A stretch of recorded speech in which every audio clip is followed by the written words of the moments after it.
Hi guys, welcome back to another episode of EV Adventures. Today we're looking at the BMW i4 m50.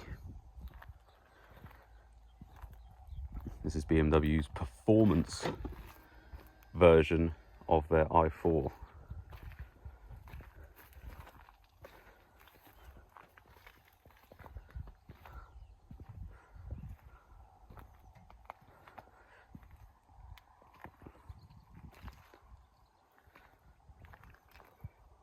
And I think it looks fantastic. I think they've done a great job. The highlight, of course, being the front end of the car. Apologies, it keeps locking and unlocking because I'm walking close to it. And I think the best thing about the looks of this car is you wouldn't know it's electric. It's got a real menacing presence about it. It looks fast. We've got, although a grille, it's a fake grille. Got some nice air scoops down there. Really like the lights on this. The wheels are a bit bland, but we've got red M calipers.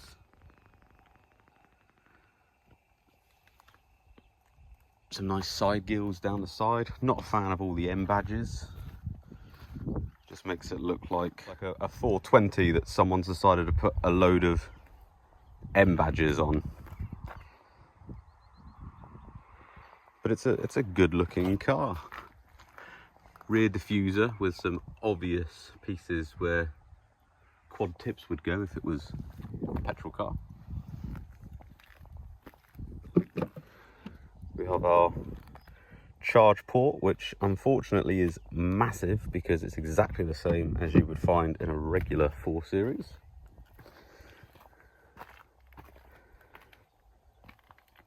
And then we have probably the best bit about this car.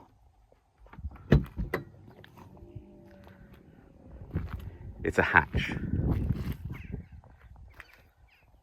So you've got loads of practicality, loads of space. The seats fold down.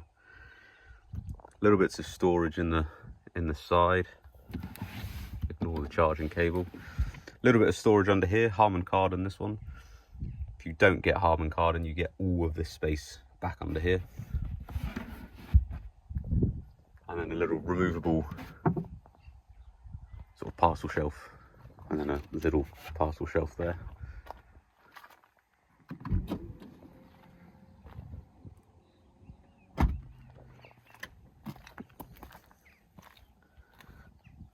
The thing I'm not the biggest fan of are the door handles. I know they're flush so that they are more aerodynamic, but they just feel a bit, I don't know, I'm not a fan. Not a fan of them. And I also think the doors sound a bit tinny.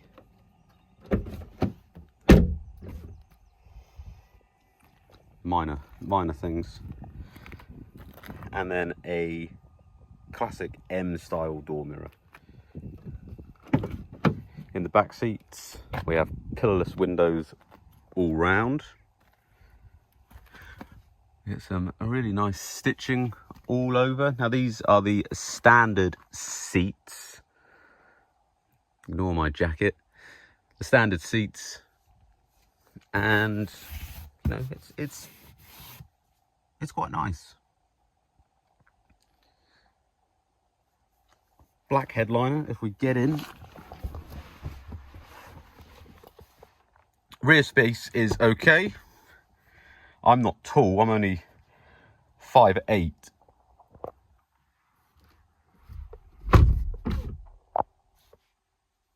So if you're taller, there's not really a lot of room in the back of this car. We have some charging facilities in the back and some climate control adjustment, but doesn't appear to be any heated seats, although I assume it's an option for these two. And we also have rather nice M stitching on the seat belts. Depending who you are, some might say nice, some might say it's a bit tacky. The other thing is the doors are really quite small. The entry point, it's a little bit awkward getting in and out. Moving up to the front now, we'll get in the driver's seat. Well, before we do, I'll show you the front seats. Again, quite nice, little hints at what this car is under the skin with some M colours everywhere. Steering wheel with the red locator strip at the top, flat bottomed M badge and M stitching. So it is well appointed, this car. Now the first thing I noticed, being a BMW fan, is the seating position is clearly BMW. Blatantly a BMW seating position. It's really nice, easy to get comfortable. Everything is where you want it. We have this large widescreen display in front, where you have all of your maps on this side, and then you have media sources. We've got settings galore on here. There's so many settings. Apple CarPlay, Android Auto, it's all wireless, so that's really nice to have. Although not essential in an electric car, but nice to have. I will be drawing comparisons in this video, although it's a review of the M50 itself. I will be drawing comparisons with my Tesla Model 3, and the first comparison I want to make is the layout of the screen. It's messy. There's so many settings, so many controls. Once you get used to it, I'm sure it's fine, but as someone who's just jumped in this car, I'm a bit overwhelmed by the amount of things that I can press on the screen. However, what is nice is it's incorporated into BMW's iDrive, so you can select everything without having to use the touchscreen. So that's nice.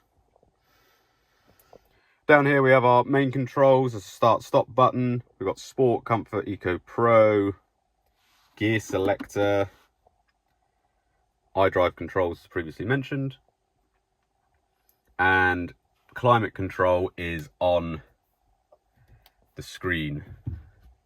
If we turn it on, it will all come on.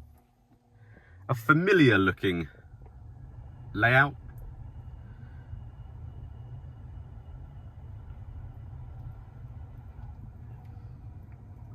And then we have the driver display in front, showing speed, power used, brake regeneration.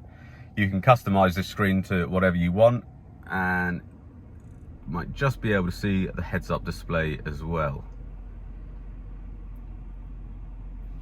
Now, my honest opinions about this interior is it's definitely a premium interior. The materials are nice.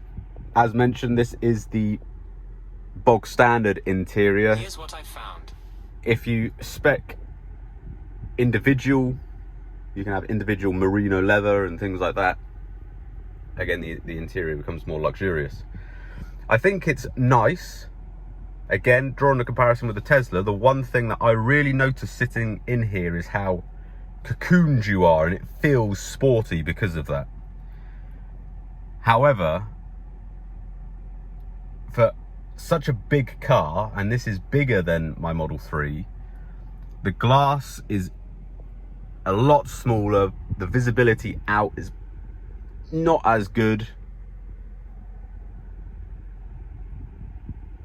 but it feels more premium. Now, I like the interior of my Tesla. I like that it's ultra modern and minimalist, but this definitely takes the win on a more luxurious interior. I also think the air vents are quite quirky because you control them with these weird little, I'm going to call them nipples. I don't really know what else to call them. You almost feel a bit dirty when you move them around. Another thing worth noting as well is the plastics on the bottom of the door are quite a scratchy plastic. It's not really an issue because it's hard wearing. The issue is the door pockets are also incredibly small. There's no real space, but they're not lined. So anything you put in these is just going to rattle constantly. And being an electric car, that's all you're going to hear. So I think now it's time to take it out for a drive and I'll give you my driving impressions. Okay, so to start off with, I'm going to be in POV cam. We're going to do a 0 to 60. Now the 0 to 60 time of this car is rated, I believe, at something like 3.7 seconds.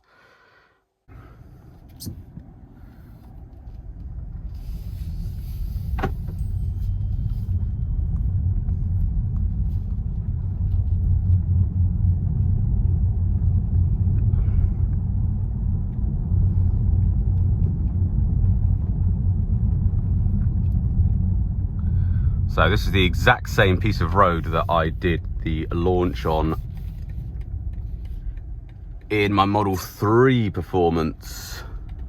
Now it is a bit damp, so that is going to change it. Let's get up here just in case anyone comes on quite quickly along the back. Go. Really struggling for grip. Really struggling for grip. Here's one thing I've noticed driving this around is the Tesla is far better at managing its traction control.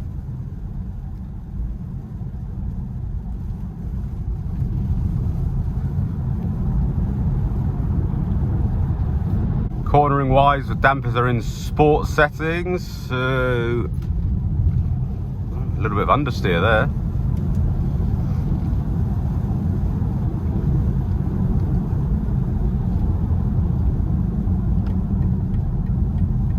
It's the biggest drawback. The weight really hurts this car. This is 500 kilos heavier than the Model 3.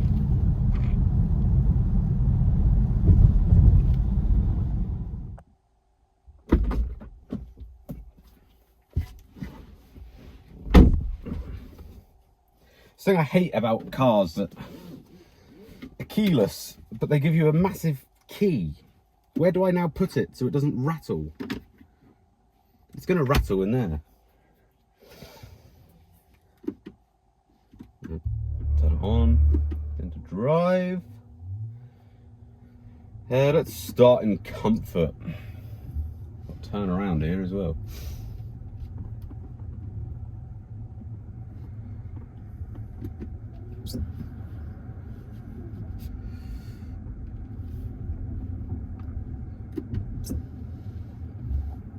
Okay, so we've got front and rear cameras on this. Now I'm on quite a bumpy road, and I'm in comfort damping. Instantly I can tell you this is far more comfortable than the Model 3 Performance. When this is in sport mode, it feels like the Tesla in comfort. The difference... Sorry, I don't understand. Oh, Siri, please stop.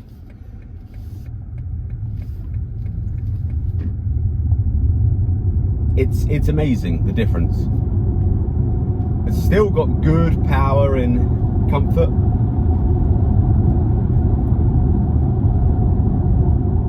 Quite a tight corner coming up here. What's it like in comfort?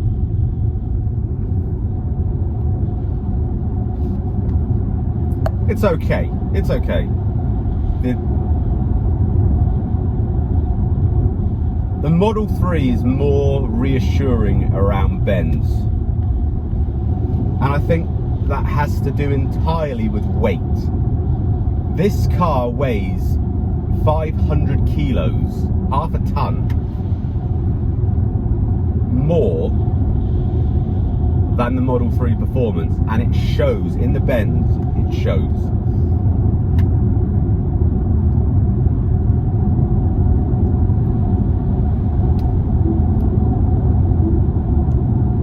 The other thing I really don't like is it's a sporty car. It feels sporty sitting here. It feels like a sporty car. I'm cocooned. It's nice.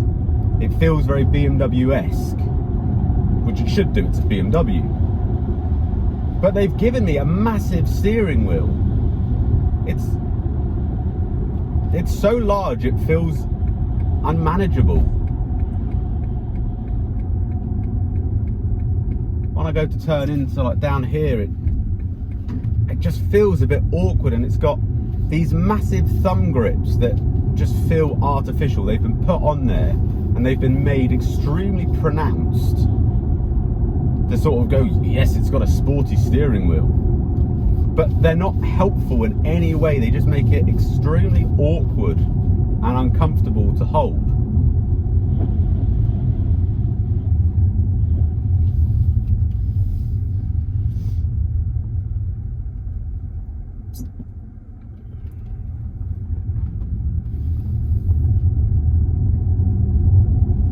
The other problem with the handling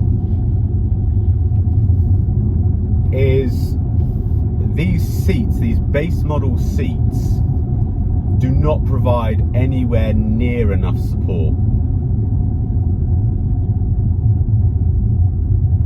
And I asked BMW if you can have, as they've called this, an M car to some extent, can you have the seats from an M4 in this? No, you can't. If you upgrade, it's about £2,500, I think. There is a seat option that you can get that is slightly more bolstered than this. But these seats, in terms of bolstering, are 320i level seats. They're not suitable for the handling capabilities of this car. The Model 3 Performance seats are leagues ahead of these. They're more comfortable for one, and they're better bolstered.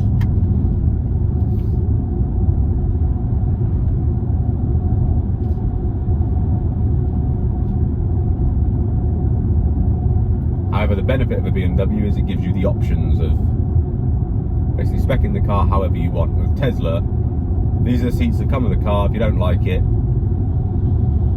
buy a different car.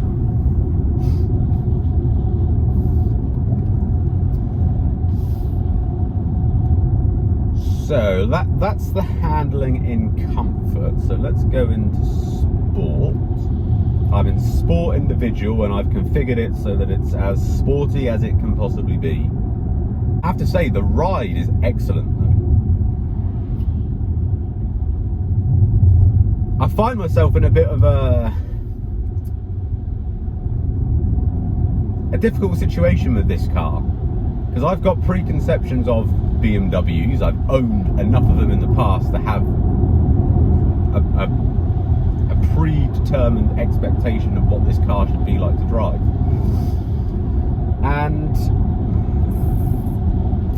I'm feeling like this is more of a grand tourer than it is an outright performance car. I don't think it deserves the association with the M division that it's being given. It's quick, but all electric cars are quick. That's not the problem. It just doesn't feel composed enough. It just feels like a very quick, heavy more capable than your average car, but it doesn't...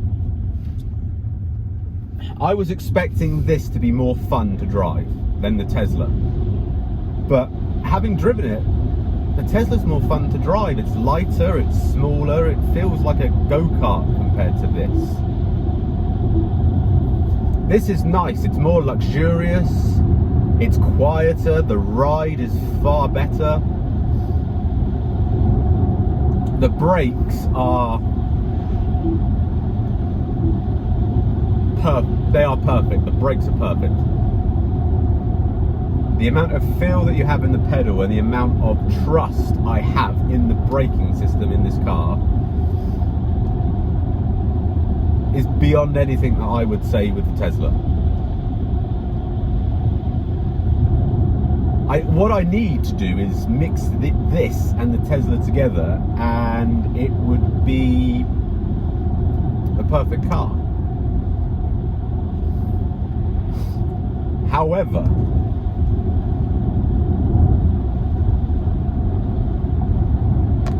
this car has opened up my eyes to the common complaint that car enthusiasts, I am a car enthusiast, have with electric cars. And I haven't been able to really get a feel for what that complaint is. And a lot of the complaint is about soul and character. This has all the ingredients to make a great BMW.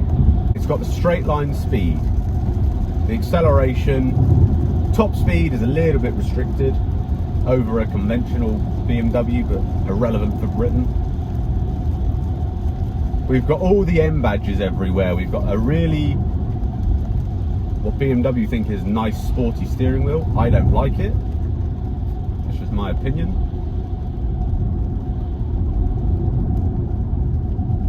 It's got everything to be great. The chassis itself is great. It is just restricted by the weight. The traction management needs a bit of work, but it is very wet and there's an awful lot of torque. The brakes are superb. The steering feel is numb, but that's the case with pretty much any electric power steering system. So why am I sat here thinking I would just buy a lower model i4 if I was going to have one?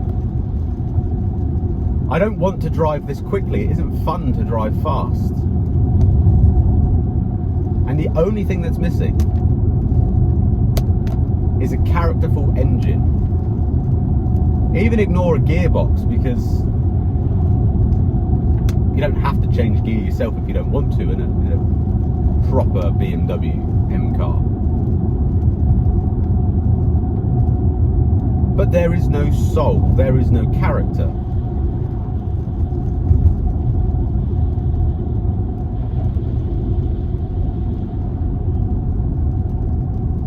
And the Tesla is also void of that. Every electric car I've driven is void of that.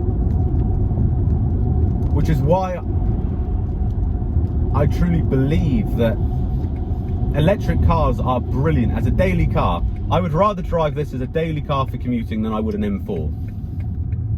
But there is no way I would take this car out on a weekend drive to just drive it around and have fun, because beyond putting your foot down and doing that,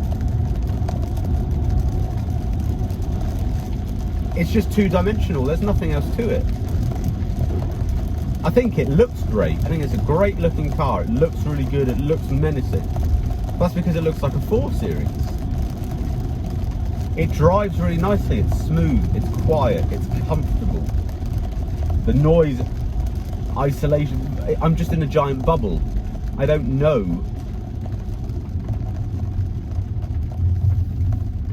what else is going on around me.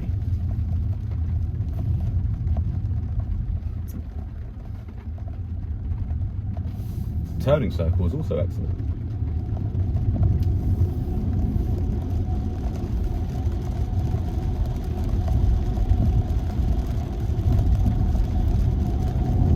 I really thought I would drive this the reason I wanted to drive one of these is I was hoping BMW would have cracked a fun, engaging performance electric car.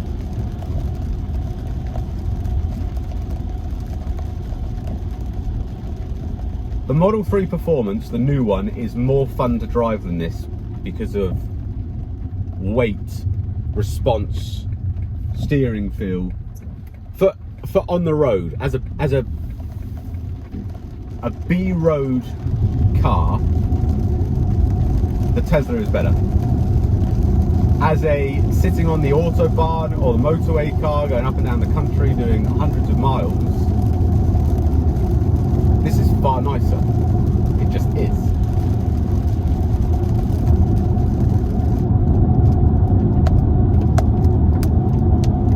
The efficiency is, you know, is similar to that of the Model 3 Performance. So range anxiety will be the same in both. There's no real difference. BMWs can use the supercharger network, so again, there's no issue there with finding chargers. BMW offer more features for their car, but you have to pay for it, whereas Tesla basically give everything as standard. So this has got a head-up display, and obviously it's got the dual screens, and it displays mind-boggling amounts of information unnecessarily. And everything's hidden within menus, and it's a bit convoluted, and the software is nowhere near as good as Tesla. But the biggest issue for me with this car is the price. I went on the configurator and I spec'd one as I would like it. Bearing in mind, heated steering wheel is an option. The assisted driving, so the lane keep and adaptive cruise control, which you get for free as standard on all Tesla vehicles, is about a $2.5 grand option, I think. And it works well. It works, you know, similar to the Tesla. Keeps in the lines, does what it's meant to do. It nags you a lot more than the Tesla system, but that's more regulation than anything else that causes that.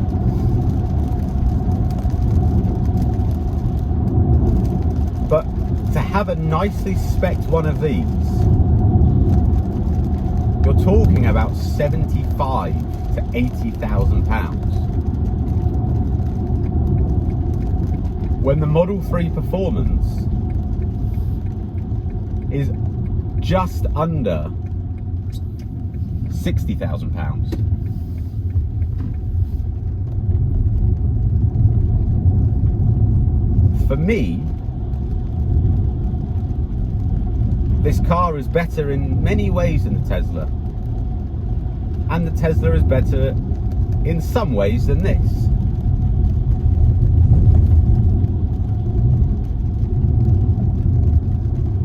But for the money that you pay to have the Tesla, the value for money on a Tesla vehicle, for what you get compared to BMW's best electric offering at the moment, this, versus Tesla's best performance vehicle at the minute that's sold in the UK. I'm not going to talk about the Plaid. This is not worth the money over. I do like the brakes though. I wish it had full one pedal driving. It doesn't have that. I like that it feels like a BMW. I like that it looks like a BMW. There are many pros for this over the Model 3 Performance, but if you're buying a performance electric car, surely the most important thing is, how does it handle dynamically? How does it handle 0 to 60? So as a summary, The comfort of this car, massively better than the Tesla. The Tesla is manageable day to day. The hatch opening boot is also far better than the Tesla system. The practicality of this car is better than that of the Tesla. Although this does not have a frunk. Whether that's important to you or not. This also has head-up display, Apple CarPlay. I know that's important to a lot of people. To drive, to get in, to start it up, to stop it, all those kind of things. It's more conventional to a normal car. Tesla is like stepping in 1,000 years into the future. You just get in the car, put your foot on the brake, and it's ready to go. They remove stalks, so nothing is normal. There's just one massive screen. I like all that. I wouldn't swap my Tesla for this. And I know I'm going to get in the comments, oh, he's just a Tesla fanboy. I was a BMW fanboy before I was a Tesla fanboy. I really wanted to like this car. I was even talking to BMW about getting this. I've set up a finance agreement and everything with BMW because I genuinely thought this was going to knock the Tesla out of the water.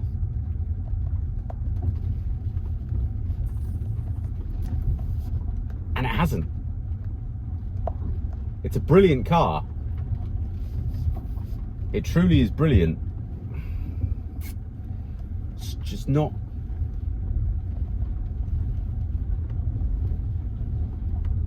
It's not the ultimate driving machine. And that's what I was hoping I would get. Thanks for watching.